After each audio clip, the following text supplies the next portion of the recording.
Hello everybody and welcome back to our lecture series. I am Ted, your host, and for this lecture we are going to head to a portion of the world that we have not previously looked at or discussed, and that would be China.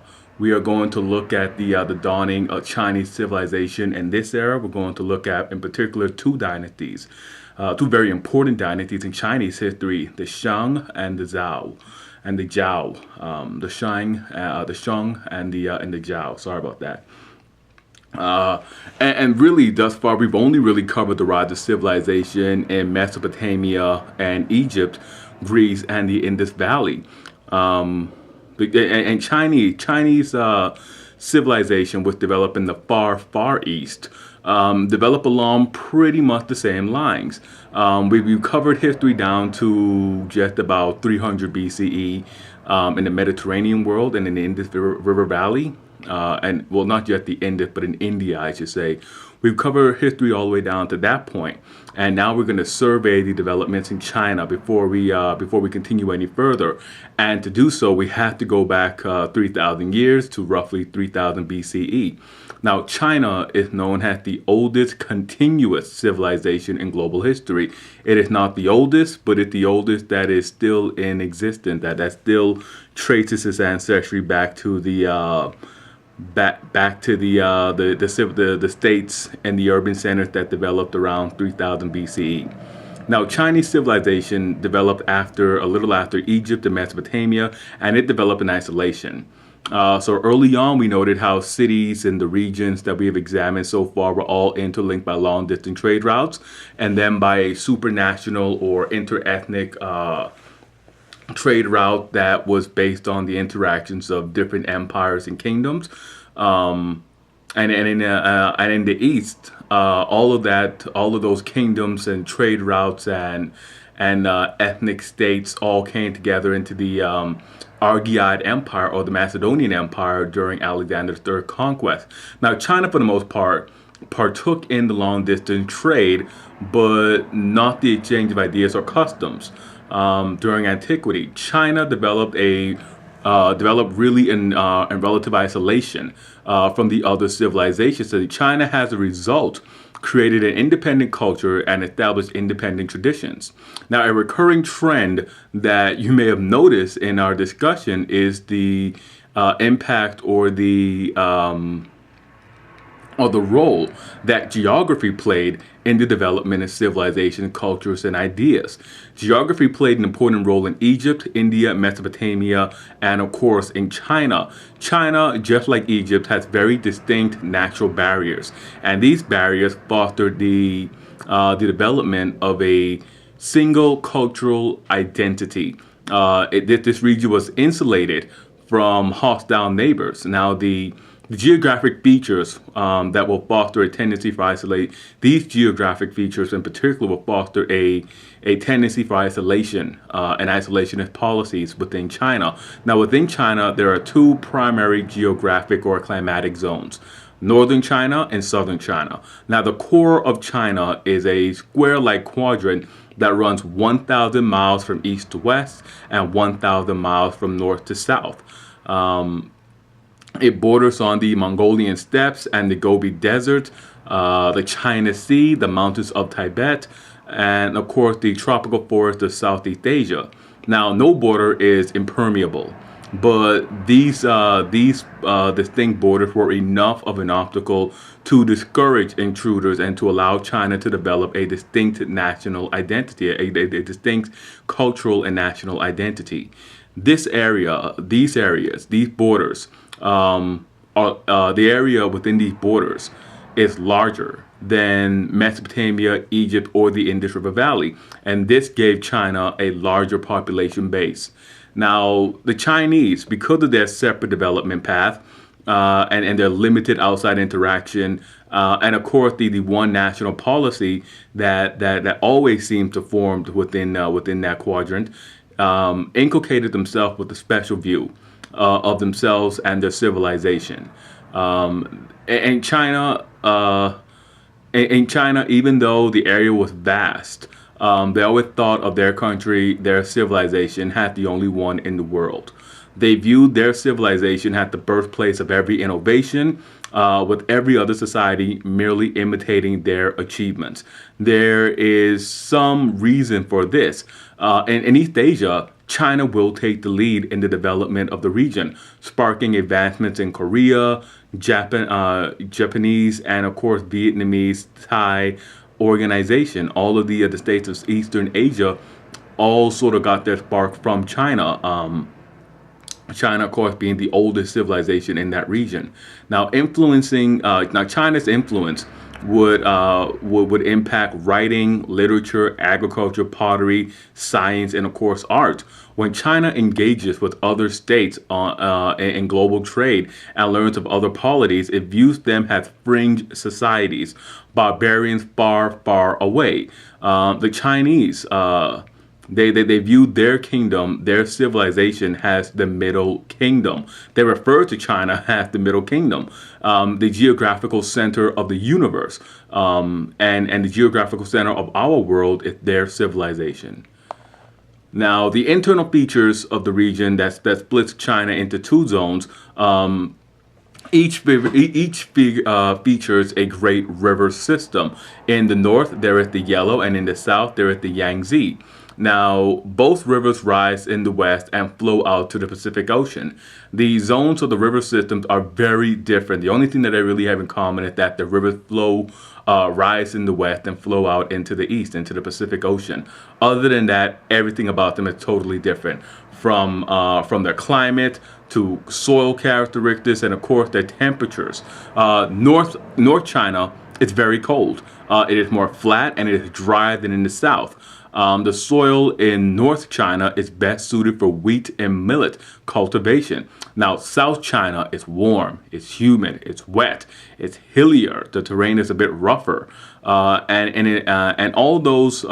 addition to all those different geographical features, it is more suited to the cultivation of rice. Now, the internal geographic differences of China will also lead to differences in Chinese culture. Rice and noodles being favored in the south and then in the north. The geographic features sort of influence the development of those sort of like cuisine peculiarities. The two river systems, which are the bedrock of Chinese civilizations, they're on the floodplains, and the rivers that course through the floodplains, they produce the food needed to sustain dense population centers. Now, a surprising fact about China is that much of China is very dry land, it's very dry. Very dry land, and only roughly about 12% of the land in China is really arable, and all of that land is located along the rivers in the river valleys. Millet, wheat, rice became the staple crops almost immediately of Chinese civilization, and cultivation of these three remained constant throughout the course of China. The Chinese river valleys, just like the Mesopotamian river valleys, can be a very dangerous place to live. And they're dangerous due to the violent floodings. The Yellow River is especially prone to violent floods. And these floods, when the Yellow River floods, it destroys the landscape. And that's because of the flatness of the land really aids in the destruction and the havoc. And the Yellow River is sometimes called China's sorrow because of the destruction that unfolds. Now, the Yangtze, in contrast, is very navigatable. It's easy to travel on. It's easy to communicate. Everything gets easier there. And though the the climate is warmer, and that warmer climate sort of fostered illnesses in the south of China, illnesses such as malaria. Now, the early history of China can be a bit difficult to navigate, as there are many legends and legendary figures surrounding the genesis of Chinese civilization. We do know that by 2000 BCE, the Shang culture were constructing walled cities.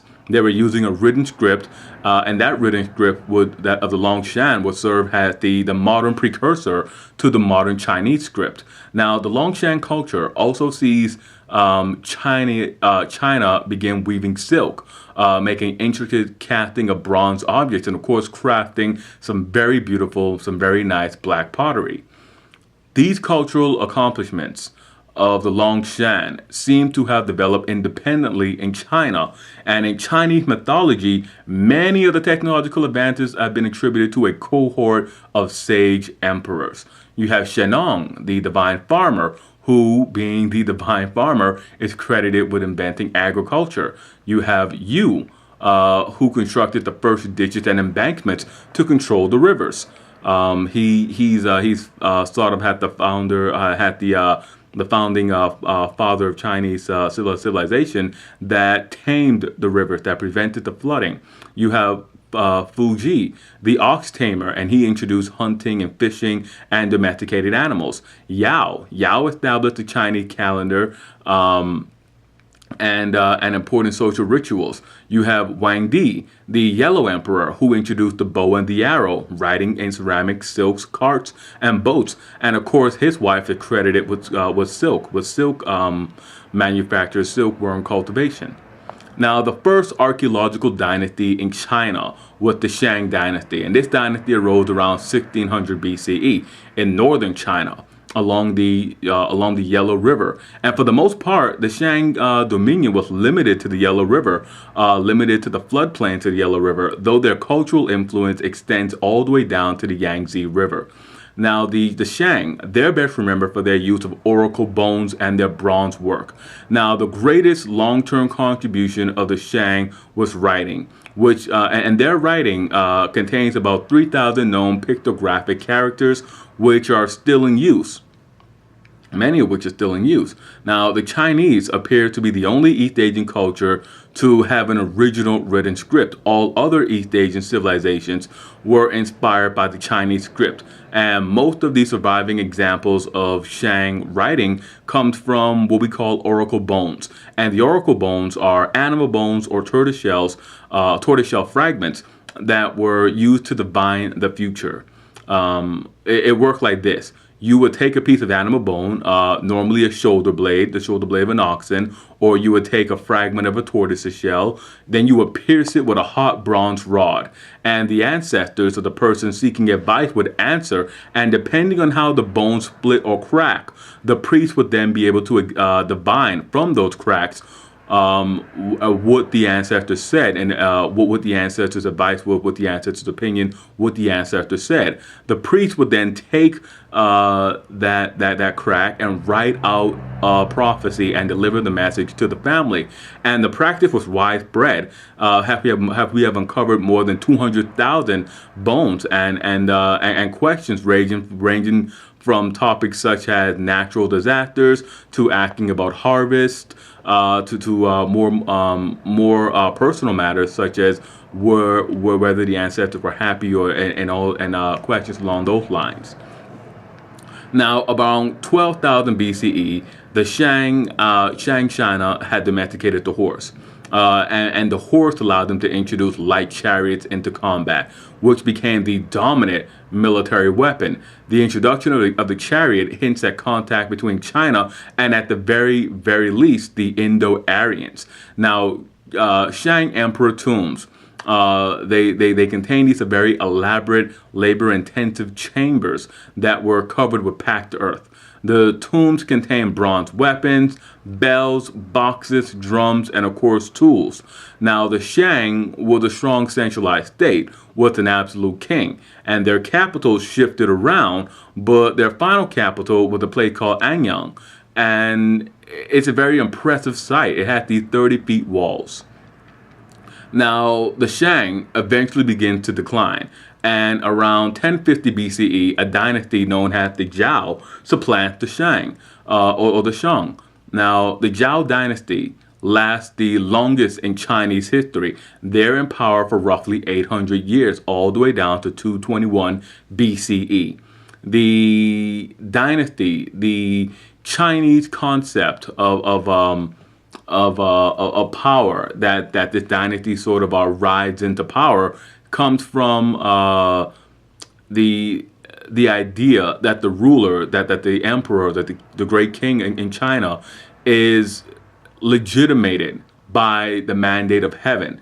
And the mandate of heaven allows the prominent military commander or whoever is the top candidate for the throne or the incumbent to remain on that throne. And under the Zhou, we see this idea used to legitimate their rebellion to supplant the Shang. The mandate of heaven now differs considerably from the other concept of a ruler being selected by God. The mandate of heaven presents a ruler whose reign is a manifestation of divine order on earth, and of course with the Western concept of a ruler being the elect of God, being appointed or anointed by God, that simply means that the ruler can be bad, but the ruler is just going to be answerable for his bad or her bad deeds by God. Whereas there is no such thing as bad rule with China, because the ruler is mandated by heaven. And if someone loses a battle, for example, if they're supplanted, that means that they once had it, but heaven revoked their mandate and gave it to somebody else. It's a very interesting way of justifying rebellion to supplant an incumbent. And of course, this becomes legitimated. This becomes the established idea, the principle within Chinese monarchy from this point on. And now,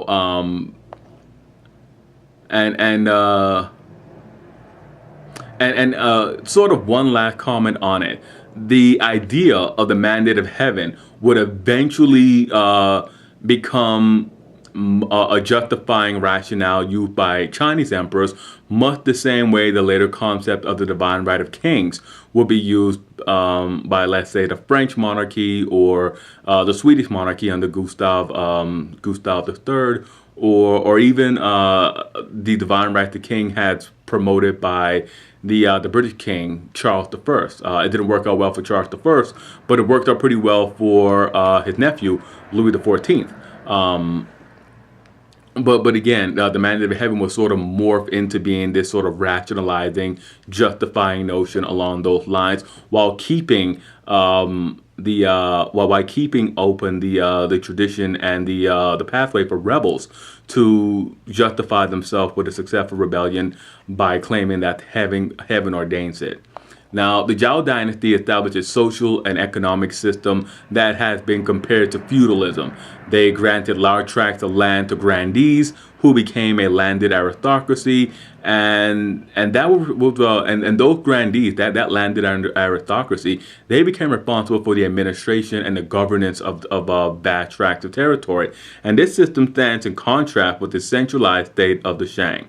Now, the Zhou system had the king at the top of the social pyramid, ruling with the mandate of heaven, followed by hereditary aristocrats who exercise local control on the king's behalf. Now, the aristocracy owes its allegiance to the king, but there is always a danger of the aristocracy, or just in particular one aristocrat, deciding to go into business for themselves and rebel against the king. And of course, at the bottom of the pyramid were the peasants, who made up the overwhelming majority of the Chinese population.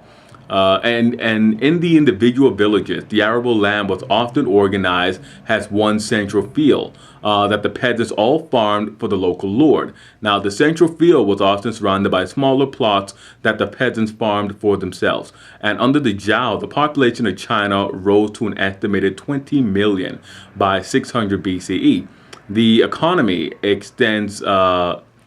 The economy expanded with trade becoming more and more prominent and taxation becoming a central part of life. But at this point, China is still relying on a barter system for exchange. Copper coins, they slowly come into play in China. The Zhou rulers, they built large cities and large palaces, but they were still building with rather unimpressive materials. They were still using packed earth and wood beams. The surviving ruins of their structures are on the surface unimpressive, but the scale and the scope of their organization is outstanding. Now, the Zhou continues to develop China's bronze working industries. Zhou imperial tombs contain many of the same bronze finished goods in the 6th century BCE. Zhou power begins to go into decline early in the 6th century BCE, and China begins to fracture into a dozen kingdoms that vie with one another for political dominance. This period of internecine strife is known as the Warring Kingdoms, and this period lasts from the 500s all the way down to 221 BCE. The period bore witness to the creation and the maintenance of these large standing, mainly infantry armies. But there were still a few chariot units, but the chariot is rather quickly replaced by the crossbow, and the crossbow becomes the preferred standard weapon in Chinese armies. The introduction of the crossbow leads to the development of a more protective armor for soldiers because of the penetrating, the devastating, I should say, penetrating power of the crossbow. The frequency of the wars and the increasing size of the armies led to a sophistication of military doctrines. And of course, with the sophistication of military doctrine comes the sophistication of military strategies as officers sought to gain the upper hand in battles. And this becomes a mechanism for the social mobility has ability becomes more prized than birth status, meaning that you can be born a peasant, but you can rise all the way to the top of military command if your ability warrants it, if somebody is willing to grant you that exalted status because they want the upper hand in these internecine strife, these internecine wars. Now, toward the end of the Zhou, there is a political fragmentation and a feeling, a general feeling that all government is corrupt and a societal breakdown in morals. The end of the Zhou is also known as the era of the 100 Schools, a period where new ideas and philosophies flourished. This is supposed to be the era in which the 100 schools of thought, such as legalism and Taoism and Confucianism, would rise, and it would come to play a major role. And those three in particular, Taoism, Confucianism, legalism, they would all play a major role in China's future. But this area, it sees a flourishing in philosophies and new ideas in China as again, people sought to counteract the breakdown in morals. People started to try to think of ways to increase honesty in government, and people sought ways to unify the kingdom rulers sought ways to unify the kingdom under themselves and sought ways to increase their military and their bureaucratic efficiency. And so these schools flourished during this period. Now, in a unique expression of civilization, all civilizations around the world roughly began to ask the same question at around the time that the 100 schools were flourishing. And these questions centered on how should life be lived and what is the meaning of life? Questioning the established notions of the gods, of human nature is interesting. This period saw perhaps the greatest international intellectual fermentation in human history. This was the era of the Buddha in India. This was the era of Confucius in China, Zoroaster in Persia, and in Greece, the Ionian rationalists were very prominent. So this period that roughly corresponds with the era or the age of the 100 schools, is a period of international intellectual fomentation, and China's not at the forefront, but China's a participant in this. Had people are trying to seek answers to what were previously questions that were answered by it's the will of the gods. And we will break here. Hit like, subscribe, and comment. Let me know what you thought about it. I am Ted. I will see you guys next time. When we come back, we will continue on with our examination of China and the course of Chinese civilization.